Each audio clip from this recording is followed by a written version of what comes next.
Welcome back to the Capes and Tights podcast right here on capesandtights.com. I'm your host, Justin Soderberg. This episode is once again brought to you by our friends at Galactic Comics and Collectibles at galacticcomicsandcollectibles.com. This episode is Brandon Montclare talking about writing the new DuckTales series over at Dynamite Entertainment, hitting shelves November 6th, 2024. We talked DuckTales, we talked the theme song, we talked the animated series, we talked all kinds of things on this episode. But Brandon Montclare is also known for comic books like Moon Girl and Devil Dinosaur over at Marvel Comics. He also wrote Rocket Girl over at Image. He's been an editor in the comic book industry for years. A lot of his properties out there you would know, so check that out online. But yeah, Brandon came on to talk about DuckTales, hitting shelves November 6th at Dynamite Entertainment. Before you listen to this episode, though, check us out on Facebook, Twitter, Instagram, Blue Sky, Threads, all that stuff. Subscribe, rate, review over on Apple and Spotify or wherever you find your podcasts. You can visit our YouTube channel. And for so much more information, reviews, content, all that stuff, check out capesandtights.com. But this is writer Brandon Montclare talking DuckTales at Dynamite Entertainment. Enjoy, everyone.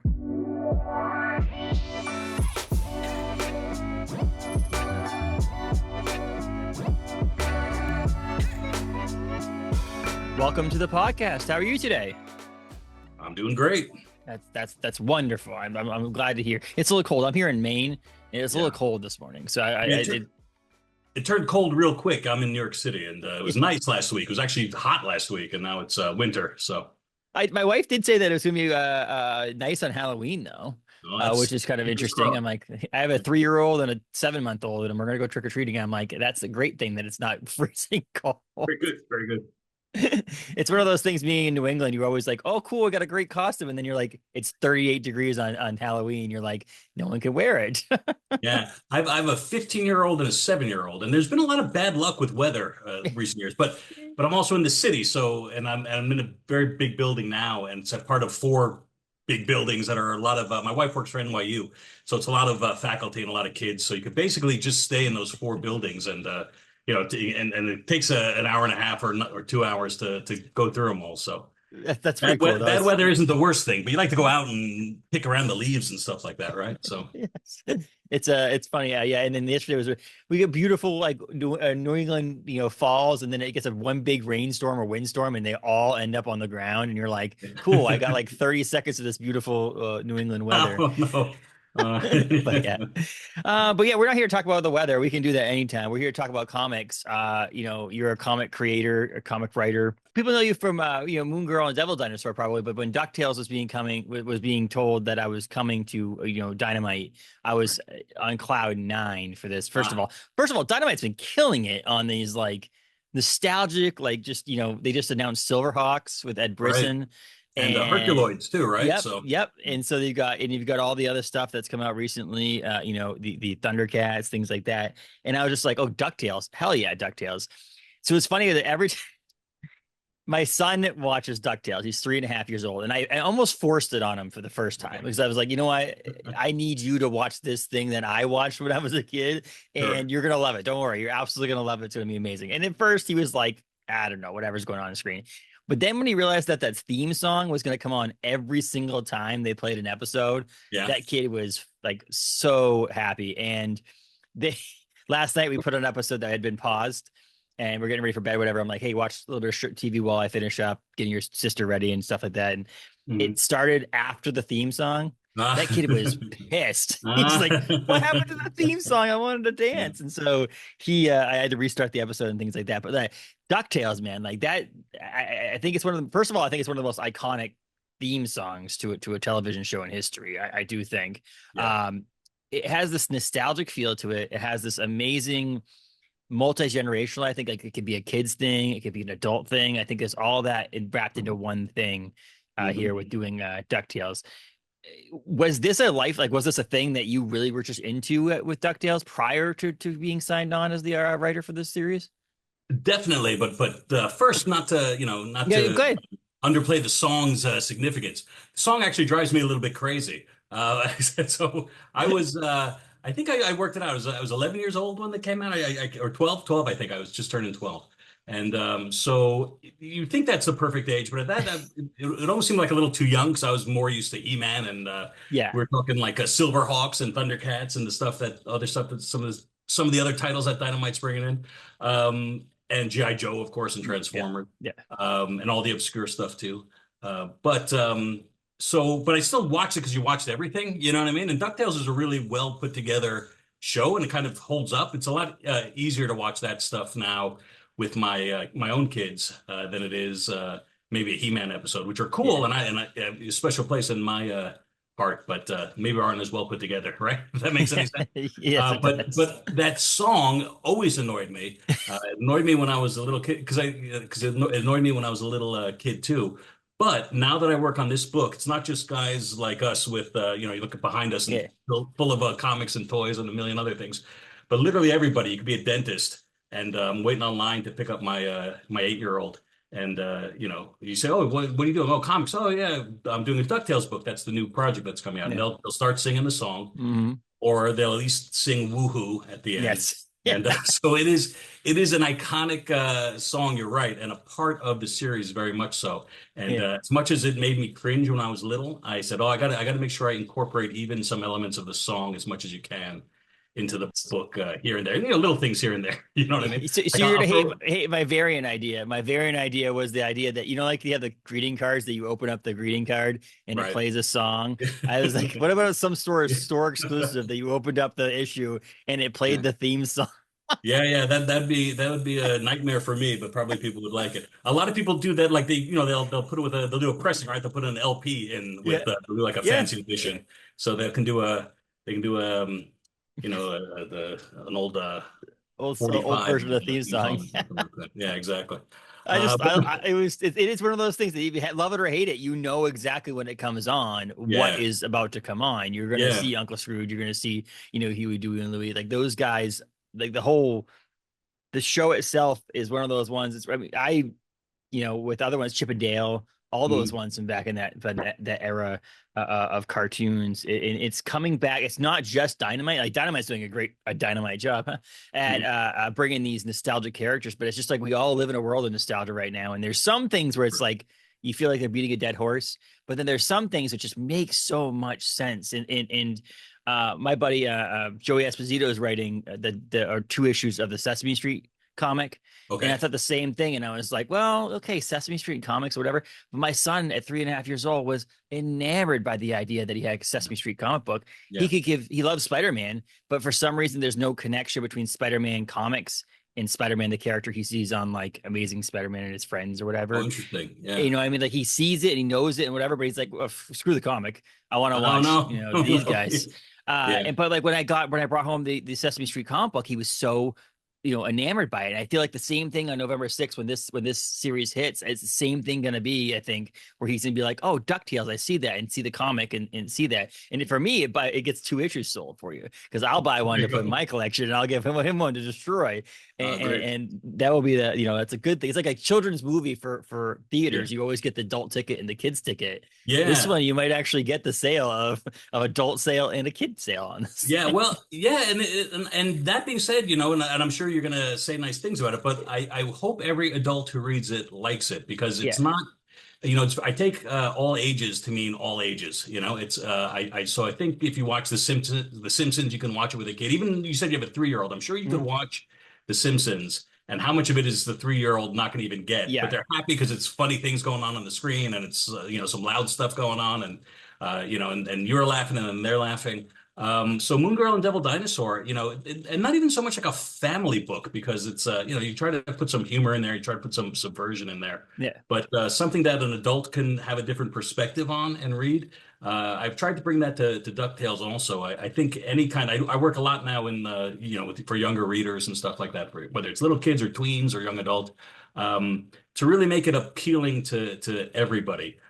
So it's not going to be like the books you maybe get that are like primary, right, for school, where they're teaching you how to read or write or lessons or stuff like that. It's a really good story, but so is the cartoon, right? So that kind of tone we try to preserve for everyone to do it. But and as you say, everyone's worried about kids and they're distracted by Yeah. their devices, or they have video games, or they have so many other things. What are the time for comics? I've always found that kids love comics, and if you have a comic book sitting around, every single kid, all the boys, all the girls, whether Yeah. they're 5 years old or 15, are going to wind up picking it up and reading it.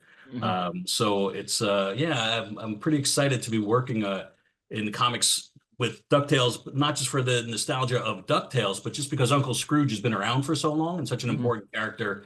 It was bigger here in the 50s and 60s and 70s, but internationally is still such a huge character. Like Uncle Scrooge is like, is big as Spider-Man, as big as Batman. If you're in Belgium, or if you're in France, or if you're in the Netherlands, or if you're especially in Italy, where all the artists who are working on not just DuckTales, but a lot of the Dynamite Disney stuff, it's like there's still huge viable properties, all of them, but especially Uncle Scrooge is kind of like top dog. Mhm. So even just from a comic storytelling point of view, we consider the team, it's me and editor Nate Cosby, and Tommaso Randa is the artist, and kind of Mhm. like the in the legacy of Carl Barks and Don Rosa and all these great cartoonists who work on Uncle Scrooge and Huey, Dewey, and Louie, that we want to bring to DuckTales. Yeah. It. I'm glad you mentioned that it's a book that can be read all ages. I think there's one of those misconceptions that all ages, or ones that say that this is middle grade or young adult or whatever. Whenever they say a certain label to it, that some people are like, "Oh, that's for that age only," and Mm-hmm. not specifically like, "No, that age is the minimum of what we want people to be reading these things." Like, when someone says it's a, ages for 13 and up, they immediately just think 13, 14, 15, 16, right around Yeah, there. And it's like, no, yeah. a 75-year-old person could read Yeah, this yeah, and yeah. get It's so hard to tell too. Not that many people pay attention to the ratings on Marvel yeah, and DC comic books, but Moon Girl and Devil Dinosaur was rated teen. You know what I mean? yeah, Which was like the last thing it was. It's like it's like because teens are kind of hard because they want what they want, but it's yeah. definitely for kids. And then I said, well, the adults can like it also. But it's just a marketing thing. So if we put anything other than teen on, if we put all ages or something, no one will buy it. So Mhm. yeah, it's like yeah, I don't know how much of that stuff even makes sense to the people putting it together. But Yeah. to me, it's a lot of people will remember the familiarity of Indiana Jones when they're looking at the old DuckTales cartoon, and Yes. and obviously you had a couple of the Indiana Jones movie, the third one I guess would have been coming out also. So Mhm. and they're looking for treasure. There's booby traps and ancient gold mines and all this other stuff. So it has that Indiana Jones flavor very much in the cartoon. Mhm. But both Lucas and Spielberg have always been very open about how much they loved the old Uncle Scrooge comics when they were kids, and how much that influenced them doing Raiders of the Lost Ark. So yeah, it's like kind of just like a big adventure story also. And as much as the first time you watched Raiders of the Lost Ark, or any of the other ones, at least in my opinion, you like them just as much now, right? Yeah. So I think it really is a good adventure story that you can, read by yourself. You could read with someone young. You could give it to someone young. It kind of serves all masters, hopefully. Yeah, and obviously you mentioned earlier, like, yeah, I am going to say some good things about it, mainly because I do like it. That's one of those things that, like, the benefit we get about talking on these podcasts. I don't work for a big corporation who is like, you got to talk to Brandon. He's got a new comic coming out. You got to talk to him. Right. I get to talk to people who I actually want to talk to, and Oh, I that's a appreciate it. benefit. And because I like the stuff that they do, and so on and so forth. And so, yes, there is that nostalgic feel to it, but there is a story in there. There's a story that actually gripped me that goes from page to page. It's just not just like oh, this is nostalgic. This is a fun little romp back. Because if it was just that, you'd buy issue one. And Mhm. that's it. You buy issue one, you'd get that nostalgic, you check that box office is cool, and you might not buy two, three, four, five, like those extra issues because you're like, okay, I'm tired of it. There has to be some sort of meat on the bones to actually make it more than just my day job is doing beer cans for a brewery, and Yeah. all I need to do is that one static image on a can that's like an homage to something. There's some sort of throwback to something, Right. and that checks the box off. That doesn't need to have any meat to it because the meat is I get you to buy the can. It's cool, Yeah. whatever. You drink the Yeah. beer, and then it's Yeah. over with. Right. You have to sell the next couple of issues, and plus you're telling a story. This is not just artwork. You're also telling an actual story, and so yes, there's meat on the bones there. There's fun stories. It has the feel of the original cartoon, but you have your own twist on it. There's not just this. You're not taking stories and adapting them from the first episode of the Yeah. series and putting them into comic book form. This Yeah. is new stories. This is great stories, and you have that main story that's going in the background, and then then Uncle Scrooge telling tales in this too. And the artwork's different, which is cool too. It has that feel of a throwback, like you show a different style of artwork so that Yeah. people can tell this is not a current story. This is a previous story. Yeah, yeah, we're doing a lot of stuff. So, like I said, because the first issue and the first five issues will Mm. all take place in Duckburg, Yeah. I wanted to do that because it's such a cool location. Like Gotham is for Batman. Duckburg it's already that way, but really make it a feature of the series. And it kind of reverses the expectation, right? Because Donald Duck, Uncle Scrooge, and Huey, Dewey, and Louie, they can travel through time, let alone going to a foreign continent. They go to with aliens. There's other dimensions. There's all kinds of crazy, wacky stuff going on. So it was a bit of like, let's turn it around and keep it on Duckburg because I think Duckburg can be very interesting. And the idea being like, oh, you don't have to travel all around the world. You can go outside, and issue two takes place in the local movie theater, and there's a mystery behind it and kind of the history of it. But that being said, you said, well, you have to have the flavor of like I said, foreign lands and kind of exotic locales and alien stuff and all that goodness. So, like you said, we have some flashbacks where Uncle Scrooge is kind of, sometimes they're begging him to tell a story, but then I think the idea is that, he really wants to tell all these stories anyway. Like you don't have to ask him too hard to set him off. And then those are like, those are flashbacks and those are taking place in the different eras and they're part of a younger Uncle Scrooge. You get to focus on some of the bad guys in that in the first few issues because really it's just focusing on what I call the core four, right? Which is Huey, Dewey, Louie, and Scrooge. But but we're doing those in the old 8-panel grid, Mhm. Carl Barks style. And if I'm sure you saw a digital format Yeah. of it.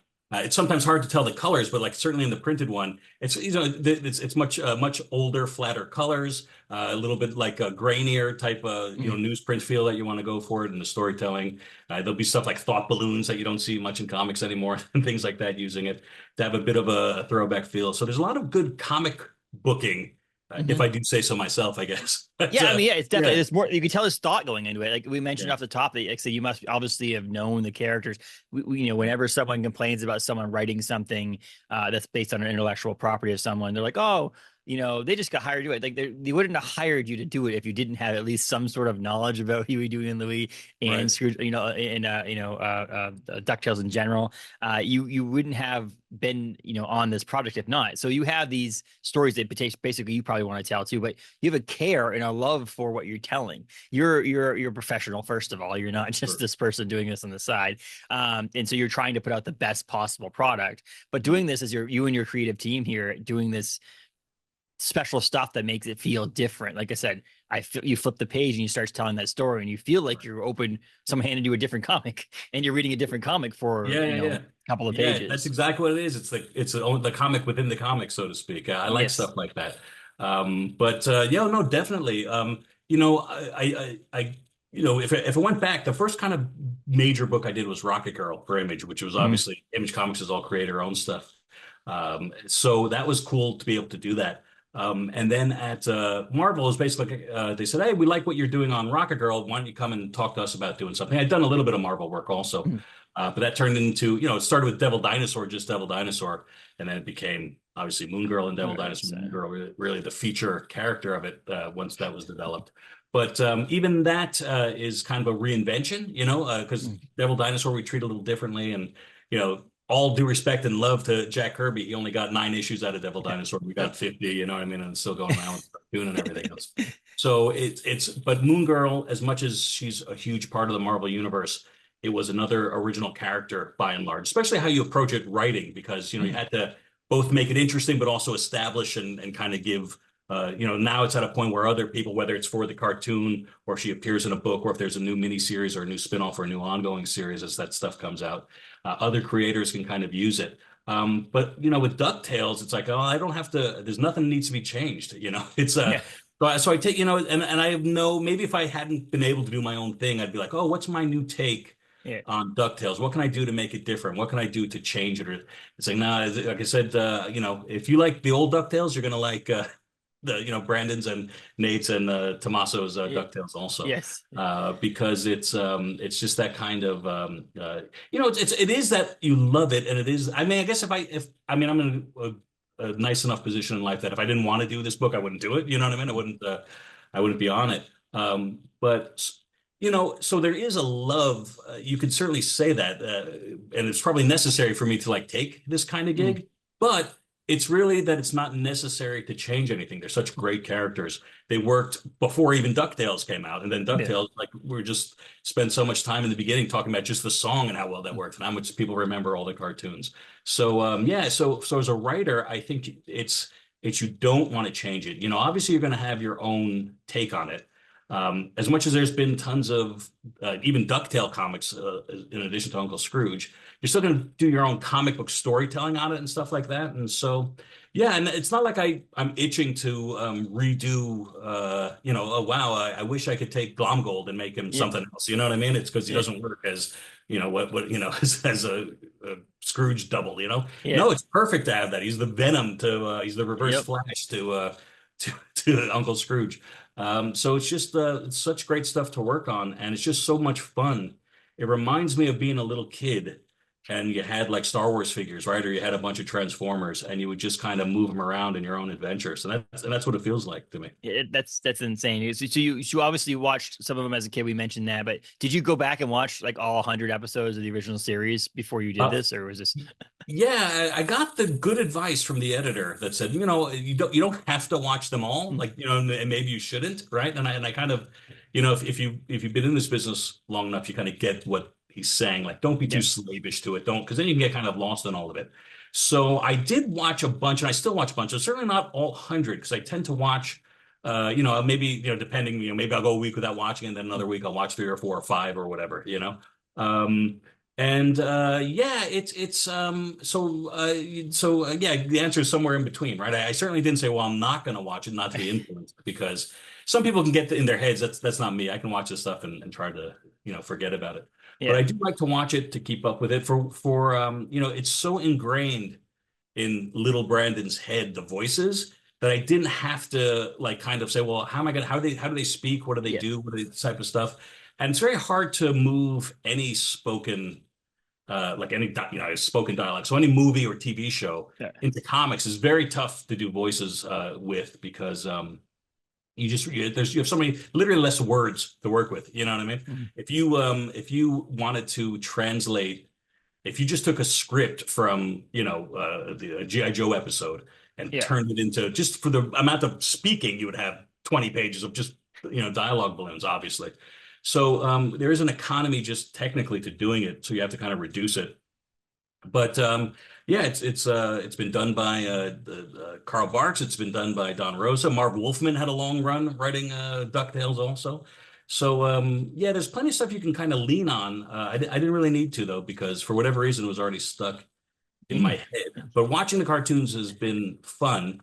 And sometimes it gives, like I said, the second issue is in a movie theater. And I kind of always had the idea.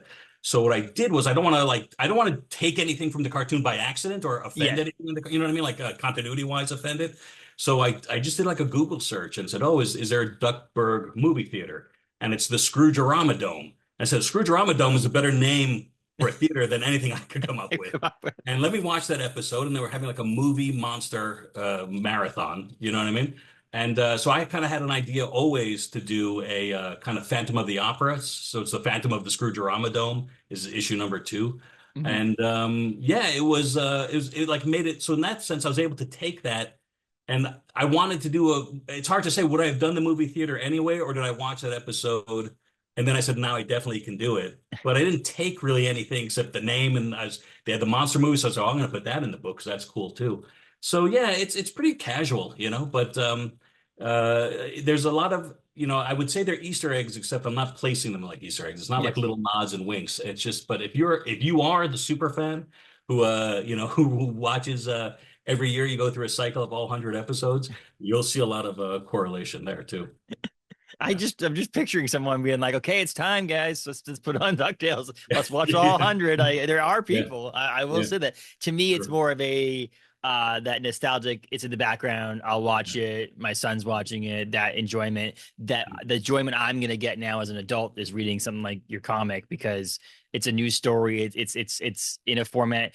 I've always said to people why I love adaptations or different takes on IP is that you can't just sit in front of a TV all day. As much as kids and everybody think they want Yeah. to, or I want to watch movies all day or whatever, it's like it's just not possible. So like to me, taking in intaking my media in based in comics and books and audiobooks and in audio podcasts and movies Yeah. and TV shows, Yeah. there's just time for everything because I Yeah. can sit at night with the light off while my son's falling asleep and read my iPad. And Yeah. so I could sit there and read the preview I got of DuckTales Mhm. but I can't watch a movie or I Yeah. can't, like those kind of things. And so having an ability to take this fun show that I watched as a kid and to be able to read it in a new format, written by comic writers and things like that is phenomenal. I love it, and the artwork looks so similar, and that's what's cool too. Yeah. It's like Tommaso, phenomenal job on the artwork, making it so that I feel like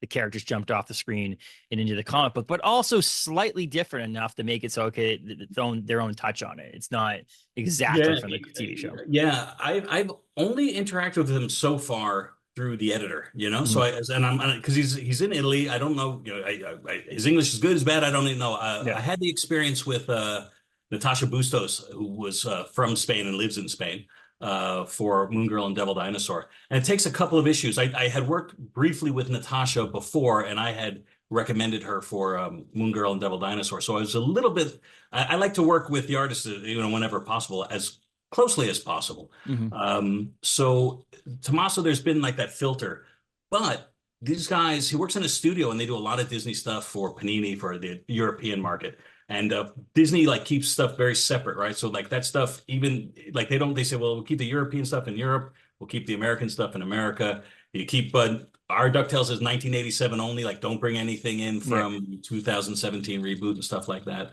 So there's that, like I said, that bit of a filter. So, I said, well, I'll write a script and, I'm sure, the editor knows what he's doing and Disney and Dynamite know what they're doing. Yeah. So I'm sure it'll be fine. But I wish I could kind of just see and be sure and look at it.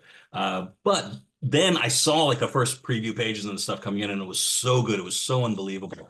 There was nothing, that was, that didn't not just follow what I kind of saw in my head to make sure that the story works. And as a writer, you can get too precious and you have to be able to step aside for that. But what you really want and what I 100% got was somebody who gets it but makes it better, and because they're visual storytellers, of course they can make it better. If they could draw it, if they only drew it as well as I could see it in my head, then there's no reason to have an artist, you know what I mean? Or I would be an artist. So Exactly. yeah, so it's so good. It's got so much of a love of Golden Age and the history of cartooning, but so much of a love for just the kind of Disney style, also just DuckTales proper. But like I said, this just cartooning and storytelling is so fantastic. It's and some of these covers that they're putting on them are just so unbelievable. And Dynamite does like, they're not shy about, No, about I was just covers, gonna right? say So, you're gonna get your perfect number of covers. I've probably seen 15 or 20 covers just on, Yeah. just on the few issues that are done so far. And it is so good. And there's such a passion project, for so many people, because I think, like I said, Uncle Scrooge being so big in the European market and with a lot of European artists working on it, Italian artists working on it, they are bringing their A game, and I'm so incredibly lucky. I've worked on with great artists. I've worked, I think, on great looking books, and this is as good as anything I've ever worked on as a writer or an editor. And I've worked on some good books. Yeah, yes, you have. And so the other part I love about it is that DuckTales is an intellectual property. It's been around for a number of years. There are people that you mentioned that probably do watch all 100 episodes in a year. There's these Right. diehard fans who have T-shirts and tattoos and all that stuff. Yeah. But they're also probably not nearly as diehard as some of the other properties you could be writing. You know what I mean? Like if you were taking on a Star Wars comic or Star Trek Yeah. comic or something Right. like that and doing that, there's a little bit more people who are like yell at you and scream at you on the internet because you did Yeah. something. I really Yeah. hope there's not anybody Yeah. out there being like, you screwed up Scrooge McDuck. Like Yeah. Yeah. that side of things. I hope that there's level-headedness to this fandom between DuckTales. Yeah, I haven't. Yeah, you're right. I haven't seen that, but I mean, so there are some. Aren't there like crazy Lilo and Stitch fans? Aren't there some? Yes, there are. There's some bits. So it's not just the. kind of teen boys of the 70s and 80s and 90s stuff that I think people feel passionate about. I think there's some other things, but yeah, you're right. DuckTales is universal enough, but not so. But no one, uh, no one demographic owns it so passionate. Yes. You know what I mean? Well, because I mean, I've talked to people who write Star Wars and such. I'm having Stephen Barnes on in a couple of weeks who just wrote a new Mace Yeah. Windu book, Hmm. and I was like talking to those people.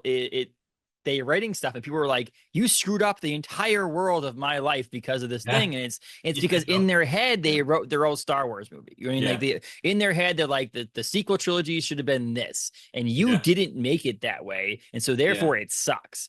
and, Yeah. and that's not how it should be. It should be Yeah. like, I probably could have, watched all 100 episodes of DuckTales and created my own, and like, oh, it'd be kind of cool if they did this.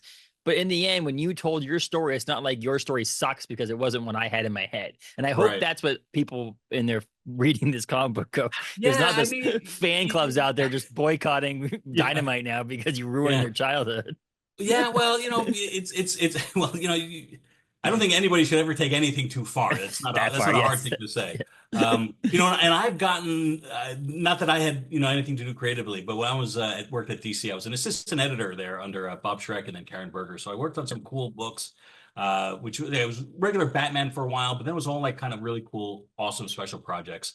And then I worked for him, Bob Schreck again, and Karen at Vertigo. So I did books like Jeff Lemire's Sweet Tooth, Mhm. did Hellblazer for a little while. I did Day Tripper, which was a great book. I did Paul Pope's Batman Year 100. I did All Star Superman, but I also did All Star Batman, and that got some of it right. Some people Mhm. were like, "Oh, Batman would never be like this. Why is he doing? Why is he treating Robin that way? Why is he the goddamn Batman?" And it was, it had nothing to do with. I can I can talk about it now at ease because I wasn't telling Frank Miller and Jim Yeah. Lee what to do, right? So it was like that was the story they wanted to tell, Yeah. and I love All Star Batman. It's like All Star Superman is such an iconic book, and it's going to be a lot of it's in the movie, and everyone's read it, and Yeah. it's sold copies in every single format all over the place. So that was a very fun book to be an assistant editor on.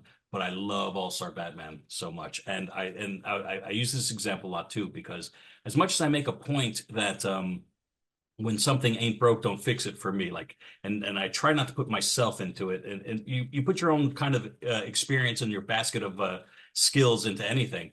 But I don't feel like it's a writer's job to reinvent something or insert themselves, right? But there's a lot of material out there and creators out there who do that and are great. If someone never thought that way, we'd have the cowboy Ghost Rider, you know what I mean? The white Yeah. on white on white, who Yeah. would care? Instead of that really awesome motorcycle dude with the chains and the hellfire and the flaming Mhm. skull. So, and like I said, Devil Dinosaur, it was basically just a dinosaur eating other dinosaurs and cavemen on Dinosaur World. But we said, oh, well, we got to kind of put him in the modern world, give him make him basically Clifford, the big red dog. He's the big red Mhm. dinosaur, and really someone just for Moon Girl to bounce off of. So there is a place, I think, and there are certainly a lot of successes that we all like when something's been reinvented. But if you're worried about DuckTales being reinvented, no, it's like that's not the. It's like I said, I think I speak for all the creative teams and the publisher Yeah. that it's such a perfect property, it's such perfect characters Yeah.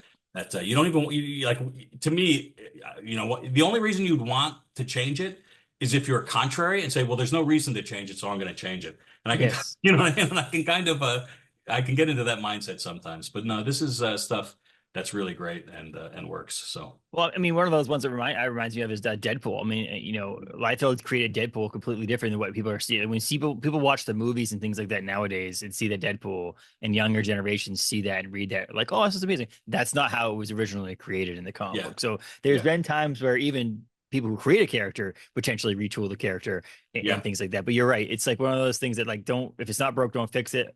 Those kind of things can work. And who knows? I mean, is this is scheduled to be an ongoing series? Is that the plan? Is it Yeah, until they say, yeah? yeah. So they kind of, it's a lot. I'm actually kind of on board and like, okay, let's plan out the first 12 issues for a Mhm. year. But thinking that's an ongoing, it's like when I did Moon Girl and Devil Dinosaur, I never had 12 issues, like I said, in front of me. Like you never knew what was going to happen with it. So yes, it is ongoing. Like I said, was the first year of stuff's going to go out. As far as what issue number 13 is going to be, that'll be dictated by kind of the direction and the response to the, we won't be thinking about that for another few months at least Yeah. to see how people respond to the format. Because the first 5 issues, it's interesting because, Moon Girl and Devil Dinosaur obviously was a monthly Marvel book, just Yeah. like every Marvel book's been for 50 years.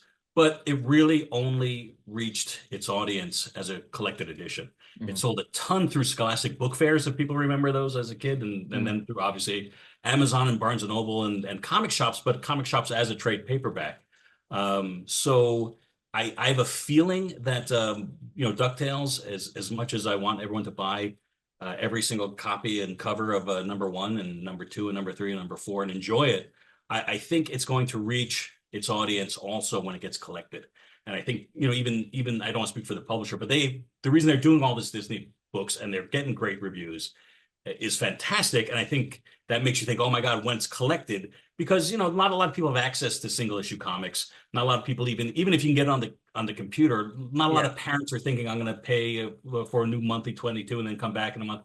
They're going to wait for it to be, 14.99 or whatever it is and collect it and be able to Mhm. press a button and get it on Amazon or get it in the library and take it out and Yeah.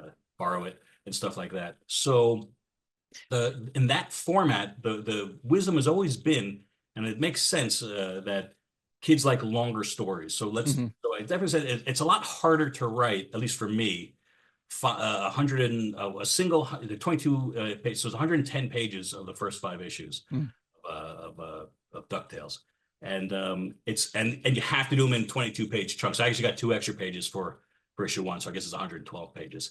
It's a lot easier to write a 112-page story than it is to write 5 22-page stories. Mhm. And it's for me, some people are not this way, but for me, if I could do 5 totally separate, unrelated, single one-offs, like a cartoon episode. Well, this time it's they got to save Christmas because it's the Christmas episode. And Mhm. next time they're in a submarine and they're looking for a sunken treasure and stuff like that. I can kind of come up with that quick and be over and done with it and not have to put the thread of a long story through everything. So the first 5 issues go together is a long way of saying that the first 5 issues are one big story Yeah. that goes together. Issue 6 is a standalone. I think 7 and 8 stuff like that are going to be standalone also, and we'll see how people respond. I kind of like the episodic nature where it's just one and done all the time. It gives you some flexibility, lets you do kind of special things you can tie into an event or a holiday or a mood or just a wacky one-off or stuff like Mhm. that. So we'll see, and where we kind of land, if it's a mix of both, or if we do like a Moon Girl and Devil Dinosaur, we needed to do big stories, but because it had to be monthly and you needed kind of the art team on that, there need to be breaks. It took us a very long time to get to, okay, Natasha does a 5 issue story, and then we'll do a special 1 issue. And we used Ray Height and we used Yeah. Gustavo Duarte and we did some cool stuff. But it took almost like 30 issues to get to that pattern. And then Natasha had a baby, and then okay, she Yeah. was on maternity leave, and Alita Martinez took over as the main artist, and then we were wrapping up the series for us and everything else. So as soon as we hit that stride, which took a couple of years, it was then the show was over. Yeah. So Before. hopefully we'll get into some kind of pattern on DuckTales sooner rather than later. But Yes. if it's up to me, it'll be leaning on kind of one-off stories because it's a little easier and Yeah. lets me do more. It lets me do more, to be Mhm. honest.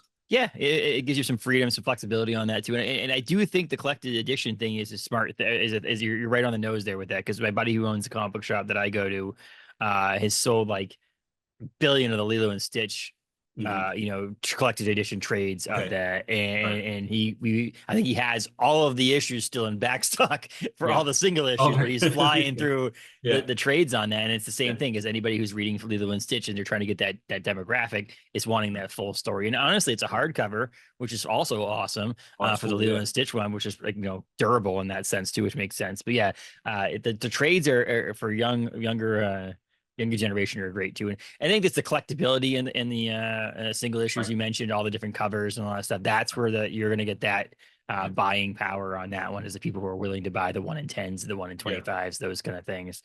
Mhm. And then hopefully you'll sell a bunch of trades too, because again, that's the future anyway. I think in general, I think it's going to be the collector's market. It's going to keep the single issues alive. and then the reading up market's going to keep the trades alive. Yeah, well, it's the future and it's also the past, right? Because Yeah. you talk about Uncle Scrooge and Yep. you think Uncle Scrooge McDuck, obviously, right? But if you go back to Dickens, there was always Yeah. serialized, right? Was it they were always serialized in magazines over months and months, and then they would you get a book this big at the end of it that they Hmm. novelizations were always serialized, and obviously it's kind of the format now with the single issues. But yeah, to be able to, I think in a way, a single issue, even if you're not somebody who hunts down the 1 in 25, right? I think you still have to be somewhat of a collector, right? Even if you're not looking at the to get on something really pricey and hard to get, you still are the type of person who has a want list, not a want list, a list of back issues that you're missing Yeah. for your run that you have Yep. to fill in. You know what I mean? That you have folded up.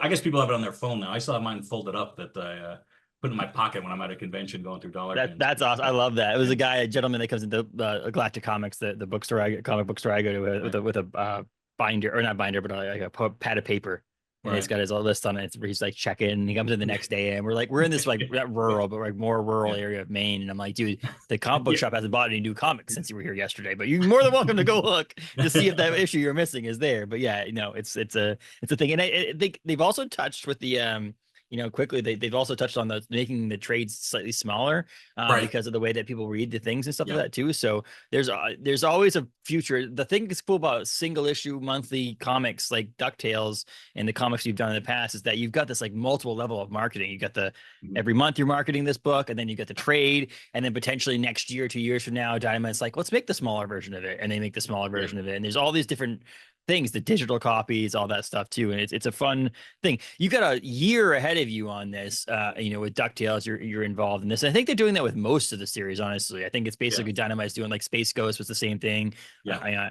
That's a year and so on and so forth, which is pretty cool. We can all, if you invest in DuckTales and you want to read this story, you get 12 issues. And that's awesome to hear that Yeah. you get to have that future. I mean, Sometimes, yeah, that's just the reality of the market. I don't know. I don't know that any ongoing has a leash that's more than 12 issues from issue one. I say that honestly. It's not because I'm so special or DuckTales is so special, yeah, but it is. But it does show very much a commitment to do it right yes, by Dynamite. And I think the early returns on Lilo and Stitch, and even like Cruella de Vil, and then they had the Darkwing Duck, and those the Duck team, what is it called?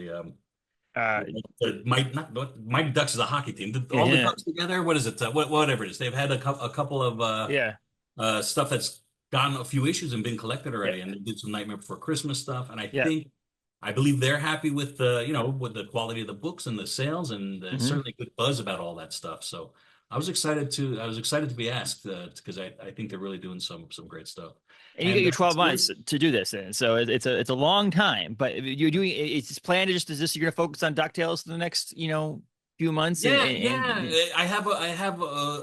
I've been working a lot on stuff that's original graphic novel. Some of it's like film and TV and game stuff, which, the hit rate on that, it may never come out, obviously. If I yeah, do a book, I'm lucky enough that no matter what book I do, it's going to come out. But I've yeah, had some kind of like some trouble getting some of the original graphic novels that I'm doing for the book market, with book market publishers like Penguin, right? yeah. Some trouble getting some of those stuff done and out. So I really was happy to be, as much as we were talking about DuckTales, will Yeah. maybe ultimately 10 years from now, you're going to be reading the trade paperbacks Yeah. rather than unbagging, taking something out of Yeah. the bagging board and reading it.